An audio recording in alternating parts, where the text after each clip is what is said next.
Esperança.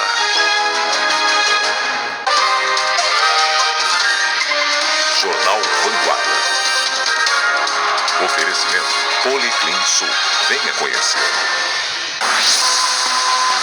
Direto da Central Vanguarda de Notícias, no ar.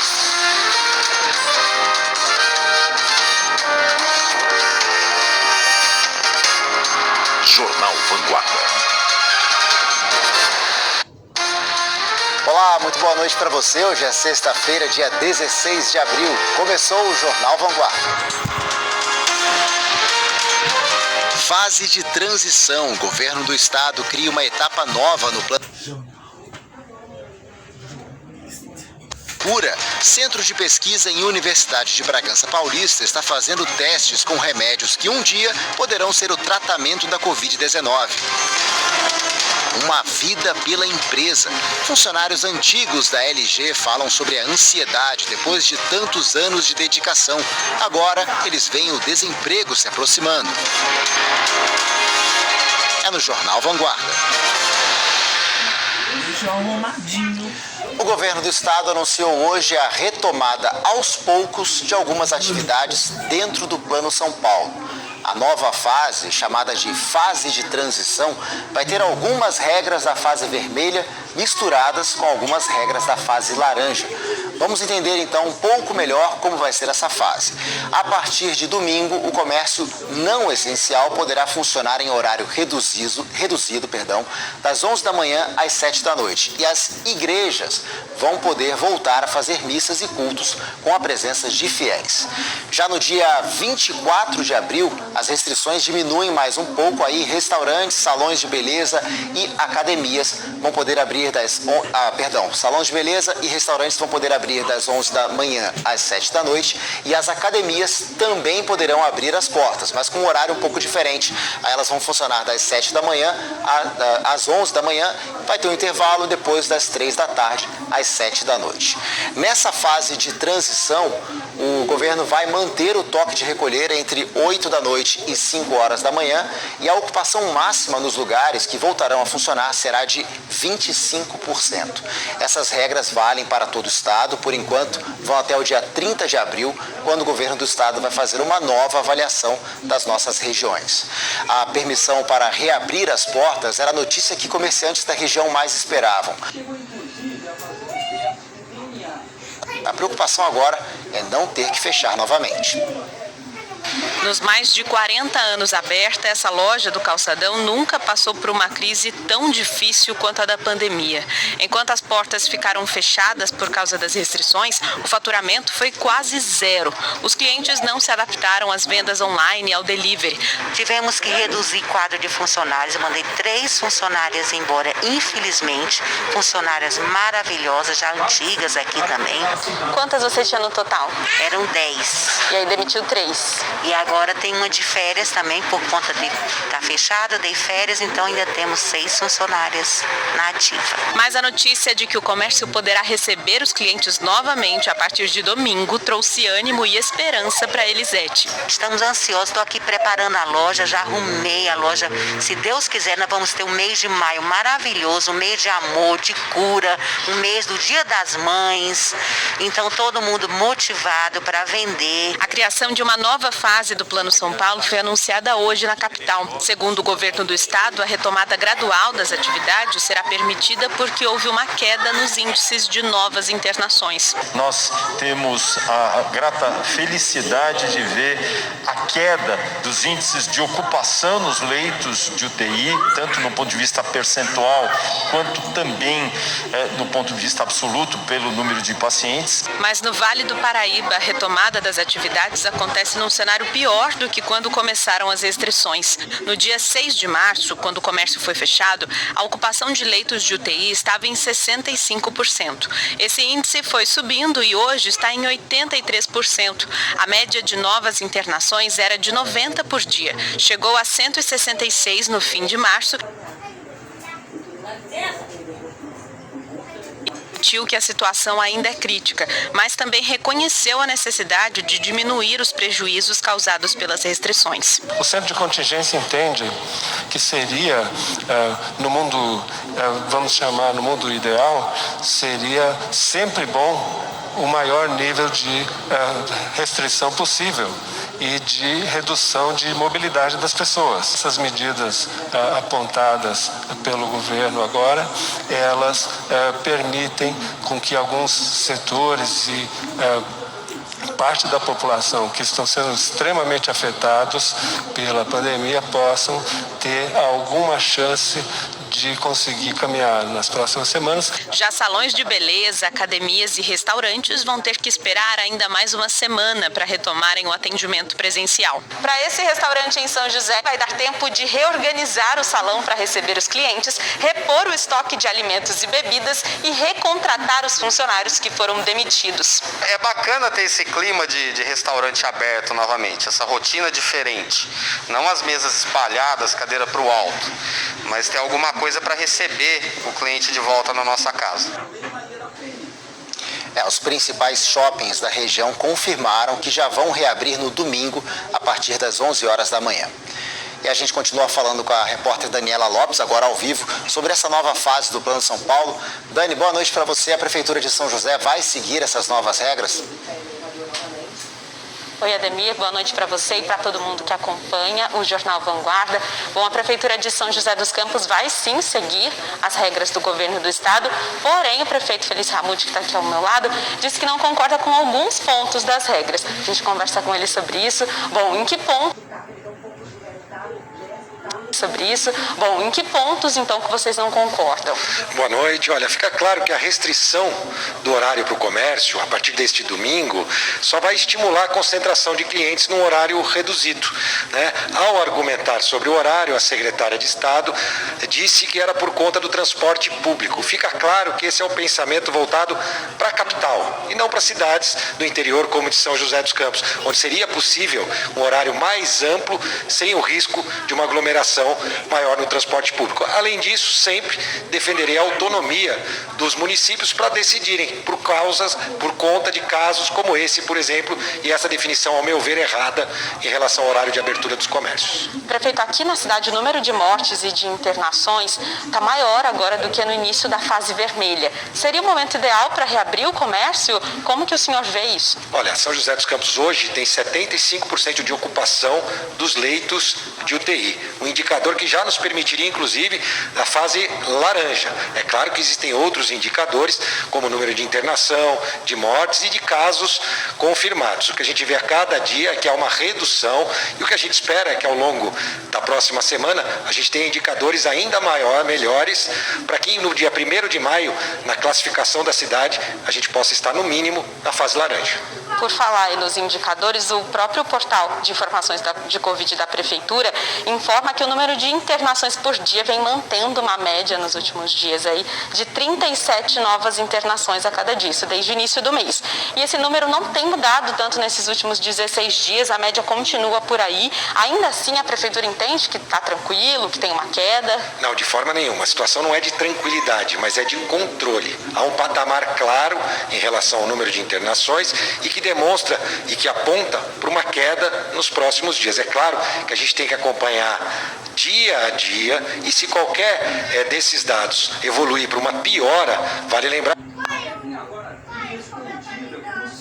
fase mais restritiva. Eu não acredito que isso vai ser necessário, nem preciso, mas fica claro aí, com essa estabilidade, que os próximos números com certeza serão de redução.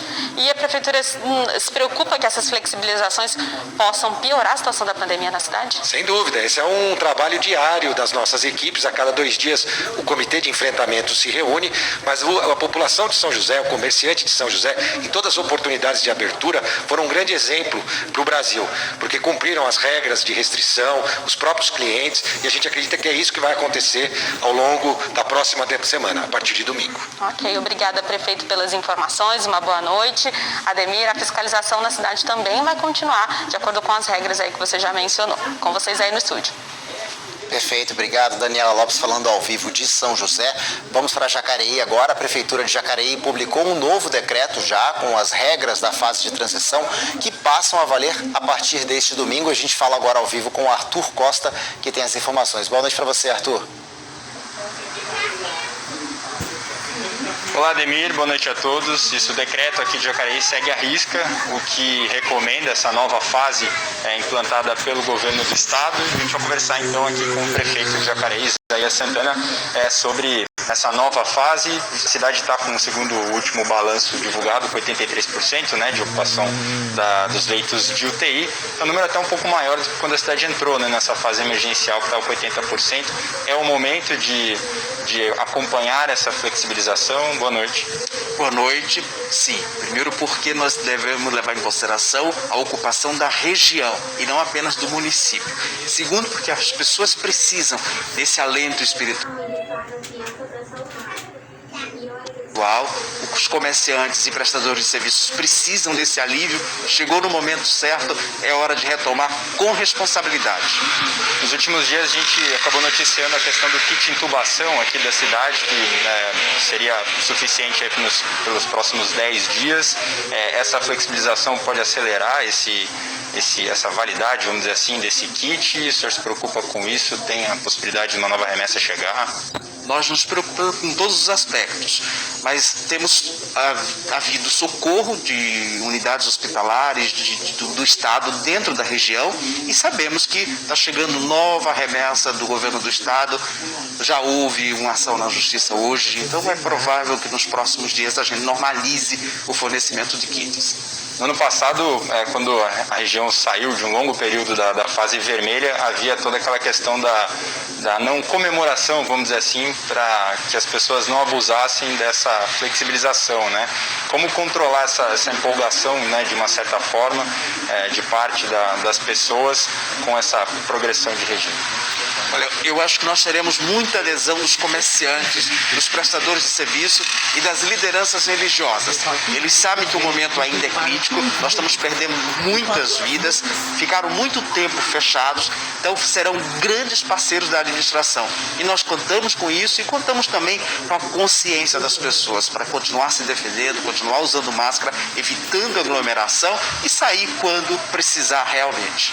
Para quem possa achar que a Prefeitura está concordando com uma certa liberdade, a fiscalização vai continuar, assim como tem sido feita nas últimas semanas, vai ser intensificada. Principalmente nos excessos e naquelas restrições impostas no interesse da coletividade. Continuaremos fiscalizando. Tá certo. Muitíssimo obrigado, pela sua entrevista. Ademir, volto com você aí no estúdio. Obrigado, Arthur, pelas informações. Falando ao vivo de Jacareí, como disse o prefeito de Jacareí,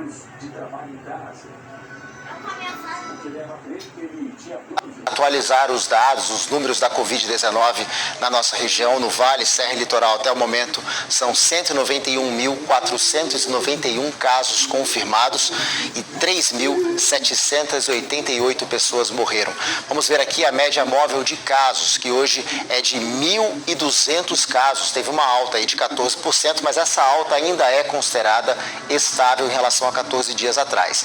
E a média móvel de mortes hoje é de 31,14%, uma alta, aí sim uma alta mesmo de 20% em comparação com 2 semanas atrás. Diversas pesquisas relacionadas à Covid-19 já foram publicadas e muitas ainda estão em andamento. Entre as mais importantes, temos aquelas que desenvolveram as vacinas. Outras apontam os efeitos deixados pela doença. Em Bragança Paulista, tem um estudo em andamento que busca encontrar medicamentos para curar pacientes com coronavírus. O Hospital Universitário São Francisco é referência de 11 municípios da região para casos de urgência e emergência. E durante a pandemia também para casos graves de Covid-19. Agora, além disso, o HUSF tem feito parte de um grupo de hospitais parceiros da ciência. Um centro de pesquisas foi inaugurado para tentar descobrir novos tratamentos para pacientes internados aqui. Na necessidade desse momento de uma criação de novas drogas, não só no Covid, mas outras doenças, o Centro de Pesquisa vem nesse rumo trazendo esses tipos de estudos em pacientes com diversas patologias. A equipe é formada por médicos, biomédicos, enfermeiros e professores da Universidade de São Francisco. Atualmente, 9 estudos estão sendo desenvolvidos em parcerias com indústrias farmacêuticas e outros centros de pesquisas. São vários estudos chegando. Mas a gente também quer abrir o nosso leque. Um dos estudos em andamento aqui no HUSF é justamente sobre a Covid-19. O objetivo é encontrar um remédio capaz de combater a doença. No fim do ano passado, 32 pacientes aqui da região Bragantina aceitaram participar dos testes. A partir da chegada de uma medicação a um balcão de farmácia, ele é passado por algumas fases de estudos, né? Uma fase inicial onde a gente avalia a segurança dessas medicações em um grupo específico de população pequena. Depois uma segunda fase onde essa medicação avalia uma possível efetividade para certa doença, e aqui nós vamos realizar o que nós falamos de fase 3, onde uma medicação que já provou ser segura, que pode ter um benefício, nós vamos estar estudando em diversos tipos de doença. A Mariana é uma das responsáveis pelo contato com os participantes. A missão é difícil, fazer com que eles acreditem na importância da ciência, algo que essa pandemia facilitou um pouco. As pessoas entenderam mais o que é a pesquisa clínica através das vacinas, sobre a importância da aprovação desses estudos e também da participação, porque se não tem participação, não há aprovação, né? O Murilo é de Bragança e participa dos testes de eficácia de um medicamento para a cura do novo coronavírus. Eu fui numa viagem até Recife e acabei contraindo a Covid. Durante esse tratamento no hospital, eu recebi um convite do Dr. Murilo para uma pesquisa de um medicamento. Quando foi no domingo, eu acabei tomando a dose. Na segunda-feira estava bem melhor mesmo, a recuperação foi muito rápida. Isso representa uma mudança de paradigma na medicina e na pesquisa da nossa região. Nós vamos estar na vanguarda dos tratamentos iniciais de diversos tipos de doença, podendo oferecer para a nossa região Bragantina o que tem de mais novo, baseado principalmente na segurança do doente, na segurança, na ética, humanismo e pesquisa. Por contrato, os nomes dos remédios estudados ainda não podem ser revelados. E reforçando, o medicamento que o Murilo tomou quando teve Covid está em fase de testes. Não está comprovado que ele melhorou por causa desse remédio. A seguir, a história de antigos funcionários da LG que enfrentam a angústia de perderem empregos depois de tantos anos. A gente volta já. Você conhece o Policlin Sul? Há 15 anos na Avenida Andrômeda, com consultas em várias especialidades. Atendemos diversos convênios e essas compras. Acesse o site valesul.shopping com os telefones das lojas, faça sua encomenda pelo WhatsApp e retire com segurança no drive-thru do Valesul Shopping. Quinto Andar, a maior imobiliária digital do Brasil, chegou para descomplicar o aluguel e vai facilitar sua vida. Porque os inquilinos alugam imóveis exclusivos usando filtros de busca que só o Quinto Andar tem. E porque os proprietários têm um aluguel garantido todo dia 12, mesmo se o inquilino atrasar. Ninguém merece passar perrengue na hora de alugar, né? Sem burocracia, sem drama. Acesse e conheça. Alexia jura que não quer nada com o Zezinho e abre espaço para concorrência. Eu vou falar pela última vez, tá? Entre a gente não existe nada aqui dentro, tá?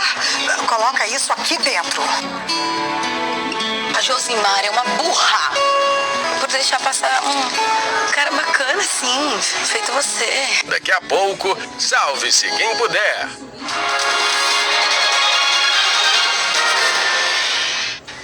700 pessoas sem emprego, bem no meio de uma pandemia. Desde o começo do mês, funcionários da LG de Taubaté convivem com a possibilidade do desemprego. E a gente mostra agora histórias de pessoas que dedicaram anos de trabalho para a empresa e que agora enfrentam a incerteza do futuro. Há 15 15 anos, a Gisele é funcionária da LG em Taubaté. Ela tem 3 filhos e o Samuel é o caçula. Nesse período todo, foi o trabalho dela que ajudou a manter as despesas da casa em dia. Mas agora ela só consegue ver incertezas no futuro dela e da família. Ninguém esperava por isso agora. Então, assim, tem sido muito difícil para todos nós. Noites mal dormidas com isso tudo. Tem uma família grande. Vai ser muito difícil pra gente. Tá sendo transtorno lá na minha casa. A saída global da LG do mercado de celulares e a decisão de encerrar a produção de notebooks e monitores em Taubaté pode impactar 700 trabalhadores no município. Os funcionários recusaram uma proposta de indenização e entraram em greve na última segunda-feira. Hoje fizeram uma carreata de mobilização na cidade.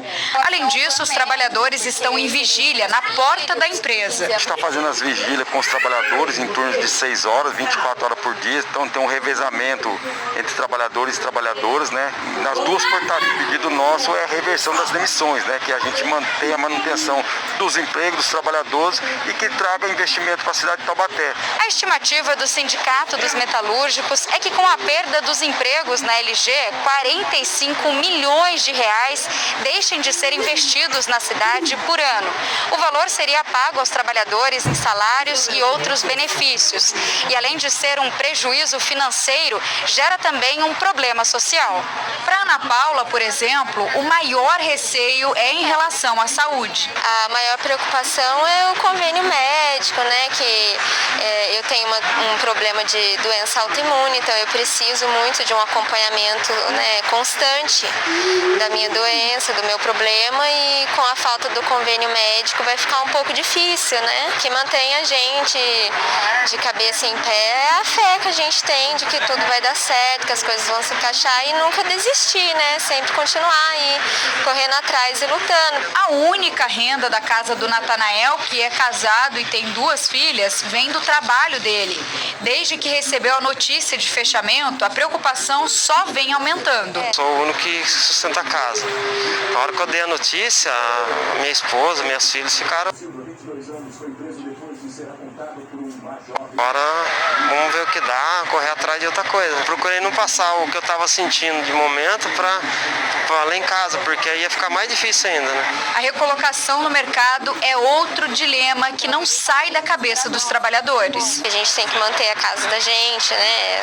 O dia a dia é difícil, nesse momento de pandemia tá difícil agora, né? Pra gente conseguir uma recolocação no mercado de trabalho. Estamos vivendo pandemia, o desemprego tá alto.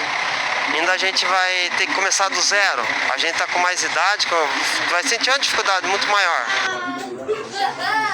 E a Volkswagen anunciou hoje que vai dar férias coletivas para mais de 2.000 funcionários dos 2 turnos da unidade de Taubaté. A medida foi tomada por uma questão técnica, já que a montadora vai implantar a plataforma MQB. É um novo sistema que permite que a unidade de Taubaté produza os novos modelos da montadora. As férias coletivas estão previstas do dia 3 ao dia 12 de maio.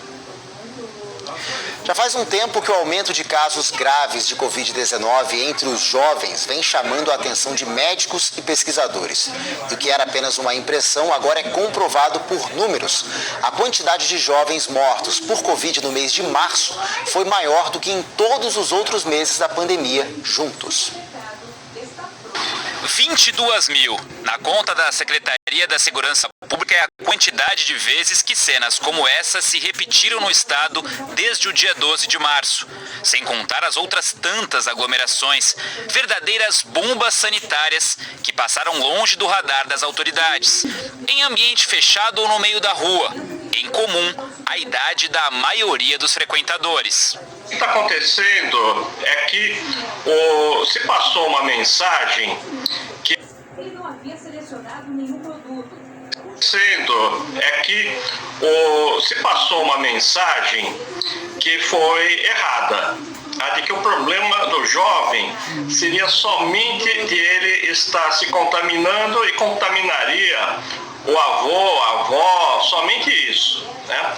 Como se ele fosse simplesmente um transmissor da doença. Isso nunca foi verdade. Março foi o pior mês da pandemia até aqui, nós já falamos disso, mas foi especialmente ruim para os jovens. O número de internações de pacientes que têm entre 20 e 29 anos cresceu 173% na comparação com fevereiro, e o de mortes disparou 288%. Aliás, o registro de óbitos só em março foi maior do que o dos meses de outubro, novembro, dezembro, janeiro e fevereiro juntos. O jovem, em geral, ele tem uma tendência de se sentir invulnerável. O risco dele pegar a doença, de ele ficar grave, como individualmente é pequeno, a sensação que ele tem é que ele paga o preço inteiro sozinho, então eu não posso fazer as coisas que eu quero, não posso ir nas festas, etc., para um benefício que é diluído na comunidade. Quando ele pensa o contrário, ele pensa, bom, se eu for na festa, a recompensa é toda minha, porque eu vou conseguir fazer o que eu quero, e o preço que se paga por isso também é dividido na comunidade. Isso leva as pessoas a irem para as festas. Precisa ser mais custoso, mais arriscado para o jovem ir à festa. Ou seja, a festa vai ser fechada, vai ter polícia, vai ser multado. A Bruna, de 27 anos, nunca foi da turma da balada ou do barzinho. Pegou a Covid-19 trabalhando.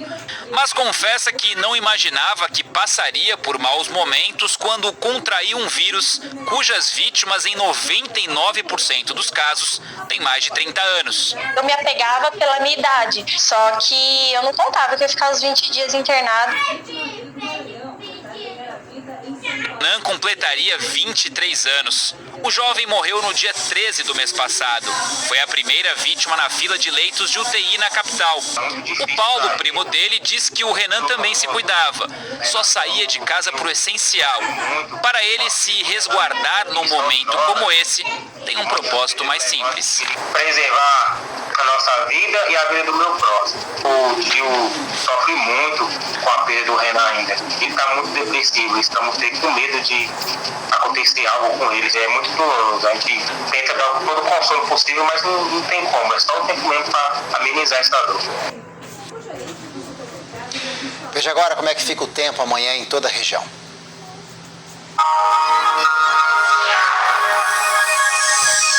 O sábado terá aumento de nuvens e pancadas de chuva localizadas a partir da tarde. No litoral norte, mínima de 21 e máxima de 28 graus em São Sebastião e Ubatuba.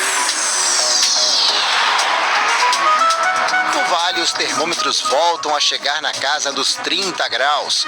Mínima de 16 e máxima de 30 em Taubaté e Pinda. Na Serra da Mantiqueira, os termômetros marcam de 10 a 22 graus em Campos do Jordão e em Santo Antônio do Pinhal. De volta ao Vale, em São José, Caçapava e Jacareí, máxima de 28.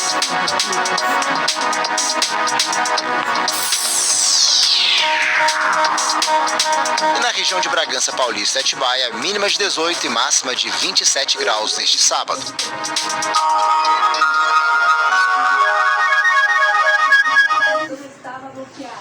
Agora o esporte. No futebol, o Bragantino viajou ontem para Limeira pelo Campeonato Paulista e voltou para casa com uma bela... O Braga acertou a mira na segunda etapa contra a Inter de Limeira. Aderlan chutou forte para fazer 1-0 Braga. Depois, olha esse passe açucarado de Claudinho para Elinho. Ele não desperdiçou. 2-0 Braga.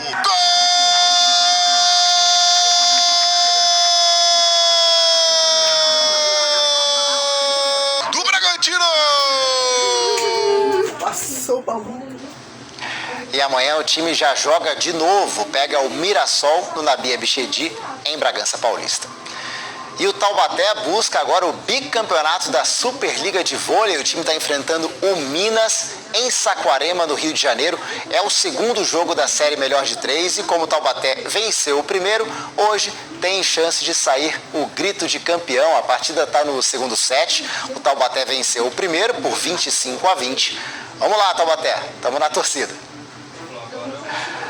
E assim a gente termina o Jornal Vanguarda de hoje. Outras notícias da região no g1.com.br/vanguarda. Você também pode rever as nossas reportagens no aplicativo Globoplay. Boa noite, um ótimo fim de semana.